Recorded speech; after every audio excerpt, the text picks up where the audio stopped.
I'm allowed to vote now. I haven't had a felony in 15 years. You can vote now? I can vote now, but I don't want to vote. That's what happens? It's a 15-year break off? 10 years. 10 years.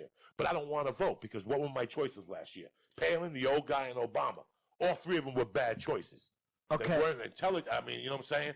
So part of me is in, the other part of me isn't. Okay. What was what happened with didn't you have someone hostage? Can you talk about that? Yeah, Can you talk about in what happened? 1987, I was 27 years old, whatever. I was working in Boulder. I was going to school at night, and I was snorting coke with 3 hands. You know? And I fucking got involved with some kid, and he was going to rob his roommate, and ended up robbing them, both of them. And then the guy that I had as a partner was going to rob me. What a tangle web we weave when we tangle to deceive. And it just so happens that the guy got caught. Like I told him the guy didn't want nothing to do with it, even though I had the coke with me. I sent the coke to Aspen, but the other guy, the guy that tried to rob me, he ended up getting pulled over with the guy we kidnapped in the trunk of his car, all fucking bandled up and shit. So I got arrested for the kidnapping too and everything. But you know what? I fucked up. You know, when I kidnapped that guy, I kidnapped him. I did that. I got 4 years. I got off fucking easy. They should have thrown me in there for 10 fucking years. But people don't really see How much time did you actually do? 18 months, 16 months. That's a long time. But it cost me 2 years of my life. You don't know what your life, how precious. Was it horrible? No, it wasn't horrible. I could do it standing on my head. But the only people that's gangster talk. I could do that time standing on my head. Listen, when you do time, bro, and you do time, guys like you don't. It's just another day in paradise. They're gonna take us to a place where we get the bullshit about jujitsu instead of 2 hours a day, 8 hours a day. You follow me, and you eat and whatever. Your freedom gets lost, which sucks. But it's the people at home.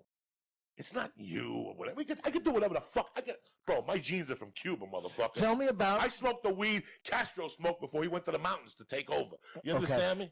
What was a typical day in prison like for you? Like at that 6 months, you're in there 6 months. What's a typical day? Living like a doctor. You liked it. Bro, you gotta remember, I went to prison for 4 years. I got sentenced, but guess what I became? I became a stand-up comic. I learned how to do stand-up comedy in prison. On Thursday nights, they used to have movie night. I didn't even know that. Dog, they used to have movie night on Thursday night. So the projector would always fuck up, like Ustream. It would always fuck up. Joey, talking to the microphone. It would always fuck up. So on Thursdays, the people just jokingly, I would always go, what the fuck is wrong with the projector? And everybody would say, Cuba, get up there and talk.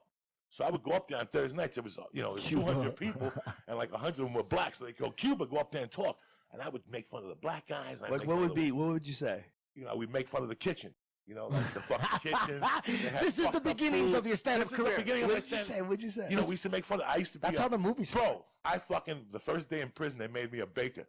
You don't tell people what you want. It's like Cuba. Like, yeah, on the outside, I was a mechanic. Really? Well, in here, you're a baker. You know what I'm saying? Here's a book. Learn how to make bagels.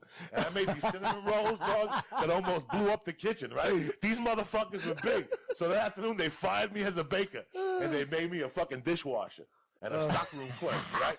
So I was a dishwasher and a stockroom clerk. And whenever they had shitty meals, the guys I knew, when they were going through the line, I would yell, don't do it. So I would go, don't do it. How often were the meals bad? 3 times a week. But it didn't matter because at lunchtime, I was allowed to go to the store for 15 minutes. I worked it out where I had to drive to take garbage out, so I would go to the store for 15 minutes. Not only that, I would call in my order at the Chinese restaurant, so it would be ready by the time I got there. So I would go back to the prison with Chinese food and groceries. That's how strong I was in there. Plus, dog, I didn't fuck around in there. Plus, they were doing steroids and selling drugs. In prison? Please, like a motherfucker. So I was in the stockroom clerk, so they had to pay me rent. So because they never inspected the stockroom. You stocked the I would roids. say to you, yeah, I'll hold your roids, but you got to give me. Oh my You got to give me $3. You know what I'm saying? $3. It's all about dollars. You got to give me some cigarettes. So I had roids, cigarettes, I had pills in there. They weren't mine. They just belonged to other people, but you put them under pallets. So I would give them a key whenever they needed to go take shit out. So you were the connection. I was the holder. Plus, how did they get the steroids in? Somebody had to put it up their ass? Yeah, whatever. I don't know. They got a bag. I don't know. I never asked. Could you imagine shooting a steroid into your body? How did they smuggle it in again? Up their ass. Then they put it where? They're contact visits. Right. What you do is you take your fucking kid and you fill his pockets with the yum-yums, and while you're making out with your husband, you say, you want to see the kid? You pass the kid to the husband, and he takes the drugs out, then he gives you back the ugly kid. Man, that makes me so That's how Henry Hill did it. That's how they do it. Same shit. Bro, there's more drugs on the inside than there was on the outside. And to boot, this was a minimum security camp. we had contact visits. When you have a contact visit, there's parties every night. You know what I'm saying? These motherfuckers. That's the first time I did it. No, I was like the second time I did heroin was in prison, and I couldn't do a needle. So the Mexicans took a Mexican thing of heroin, melted it. I had to put like a funnel in my nose made out of paper, and they dripped it in my nose. And I got up, I had like candle wick burning out of my nose. What the fuck is this? And they're like, that's heroin, man. Be cool. I was like this for like a day. And then the white dudes, the bikers would give me speed. And they would play basketball all fucking night on speed, the bikers. They'd be out there for Hell's Angels, fouling each other and shit. And I'd be out there with them huffing and every week was a new adventure. I did every drug. When I go into the halfway house, it was even better because I started loaning money out to the Invics as a loan shark. The Invics? Yeah, because they want to go out. But if your rent's not paid on Thursday, you're not allowed for the weekend. So the rent would be $65. So I give them $65 for $92. You know what I'm saying? Like, I'm going to give you $65, but you got to give me $92 tomorrow. And I had 10 guys on that row. Bro, I was a fucking machine in there. The biggest scam I had at the camp, was there was an old Italian dude from Brooklyn. He was like a half a mobster, and he had pool cards. And he would only do one card a week. He would make like $30. And I went up to him and I go, bro, you have a problem with these cards. I go, you're giving them to white guys. You're not getting the black population. You're not getting the fucking spics. And he goes, I don't know. They won't talk to me. I said, give me the fucking cards. We're going to go partners. He went from selling one card every Monday to doing 10 with me. Because I had the brothers, I had the youngs, I had the Puerto Ricans, I had the whites, I had everybody. And it was amazing. That's why I really learned that I could really fucking do this. So on Thursday nights, they would say, Cuba, fuck the movie. Just go up there and talk about the kitchen. And they would all the yams would yell, don't do it. It was hysterical. It was fucking hysterical. And I would just talk about that. And then I had this one crazy black guy. This guy was Anton Spencer. His name was Spencer Antoine from New Orleans. And he was crazy. And he told me he was in there for 8 years for involuntary manslaughter. And he was my mentor. That was my dog, Jack.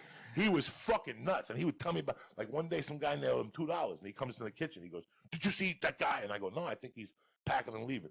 This motherfucker went and got a knife. He got him at the gate. The guy was getting out of jail. He's like, motherfucker, you better give me my $2. I was blown away. I'm like, this guy was old. And his parents and family had money. They had like the best attorney from, bro, this guy killed somebody with his hands. And he got 8 years. Wow. Beat a black guy in L.A., downtown L.A., because I was in the federal place. He beat him with his fucking hands and got 8 years. And he did 4 for involuntary manslaughter. He had like $50,000 attorneys, this guy, but he had a knife. He had a gold tooth in his mouth. He was one of those brothers and shit that his eyes would go crazy. Oh, Canada is like one of the nicest places in the fucking world, and it's our neighbor. But they need flavor. They need Bloor Street. Bloor Street was the only place ever. I went down. I went to a strip club because I don't even go to strip clubs. These are my fucking things. I went to a strip club and the girl put her monkey in my face and I Where was this? At a club on Bloor Street. She put her monkey in Toronto. Okay. She put her monkey in my face and I bit her fucking monkey as she pulled away. And I could hear the pubic hairs going bing, bing, bing. That's the first time ever that the monkey drove me crazy. I went back to the strip club and I went back to the comedy club before they closed and got another $150 draw and went back. At $10 a lap dance, I sniffed her asshole. Ever since that, I never went, why go to an American place and you go to Canada and sniff a girl's ass for $10? If I'm drunk or coked up, I feel like an idiot. Yeah. If I'm stoned, I feel bad for the other person. Fuck you. If it's 2 PM and you ain't high, go fuck yourself. Get out of my face. I want you around me like I want cancer in my ball sack. You know what I'm saying? You're going to come around here looking at me with your fucking wide eyes. Thinking that, I'm gonna reform. Go fuck yourself. My morning starts at 5:30 a.m. Either you're there or you're square. You know what I'm saying? Hawaii always freaks me out the most, man. When you think that this is fairly recent, in terms of like millions of years. This volcano erupted in the middle of the ocean, not near anything, and there's all these motherfuckers just. And you know how those countries are populated? They go from one island and they take canoes to another island they can't even see. Woo!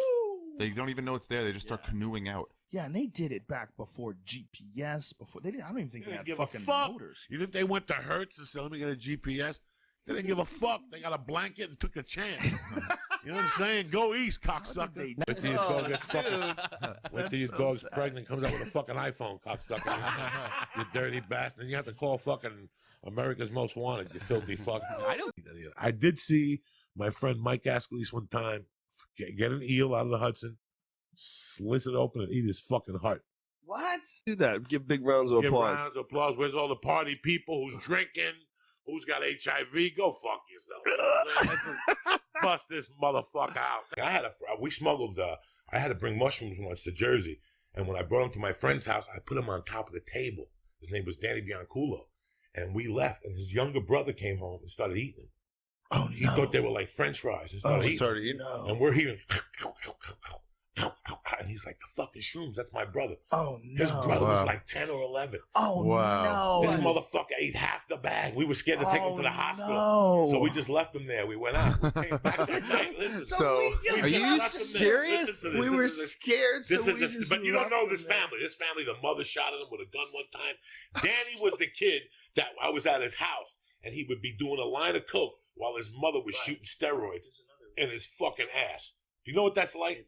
His what? His mother would shoot him with Deca once a day. His mother would shoot And him he'd with be on the steroids. phone. This was his house. He'd be on the phone snorting a line of coke in front of his mother with his mother putting a syringe in his ass. This is this house. So Really? this kid being 10 and eating a half ounce of mushrooms ain't shit. The mother shot at him one time with that kid, the one that ate the mushrooms, listen to what he's in. How many grams is that? He probably How many ate, grams did I he eat? brought him 14. He probably ate 5 or 6. Oh my And we didn't pump his God. stomach or God. nothing. Oh my We just God. left him there. He's But listen to 10. what this kid did years later.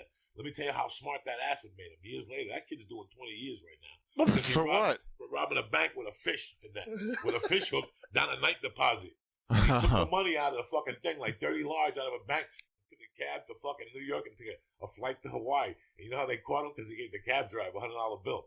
That's how they nailed him. Little Bianculo. He's in Jersey. He's probably out by now. But they nailed him robbing a bank with a fucking fishing line and a hook. Do you feel responsible?